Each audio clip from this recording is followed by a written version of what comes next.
Mummy ना मेरे को एक हफ्ता से बोल रही थी कि पास्ता बना दे, खाने का बहुत दिल कर रहा है, पर कुछ ना कुछ तो काम होता था, इसीलिए पास्ता बन नहीं पाता था। पर आज मैंने डिसाइड किया कि चाहे कुछ भी हो जाए, आज तो मैं मम्मी को बिल्कुल रेस्टोरेंट स्टाइल पास्ता बना के ही खिलाऊंगी। साथ ही साथ आप लोगों को कुछ ऐसा टिप्स भी शेयर करूँगी जिससे पास्ता आपका बहुत ज़्यादा डिलीशियस बनेगा।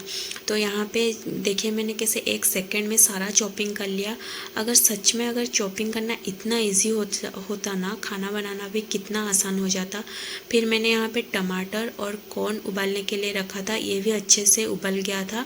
फिर मैंने डाला 1 टमाटर, थोड़ा सा कैप्सिकम और 2 सूखी मिर्च, इसको अच्छे से मैंने ग्राइंड कर लिया। ये पेस्ट आपको ज़रूर से डालना है पास्ता में, इससे आपका टेस्ट बहुत अच्छा आएगा।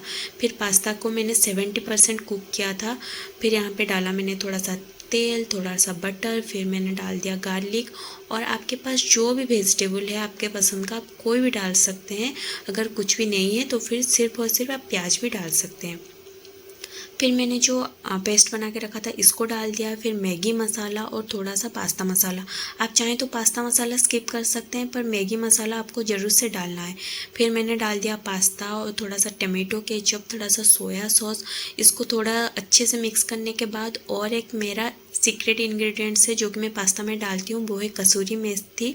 इससे आपका टेस्ट बहुत अच्छा आता है। और अगर आप गैस में पिज़्ज़ा या फिर पास्ता बनाते हैं ना, आप इसको डायरेक्टली नहीं पका के आप एक तवे के ऊपर पकाइए जब आप चीज़ डाल रहे हैं, इससे आपका चीज़ भी मेल्ट हो जाएगा और नीचे से आपका जलेगा भी नहीं। फिर मैंने 5 मिनट लो फ्लेम में डाल के इसको रख दिया था, थोड़ा सा मिक्स हर्ब डाल के, इससे तो टेस्ट भाई बहुत मज़े का लगा। और ये हमारा रेडी हो गया पास्ता में। और थोड़ा सा चीज़ डालना चाहती थी, पर मम्मी इतना चीज़ खाएगी नहीं, इसीलिए मैंने डाला नहीं।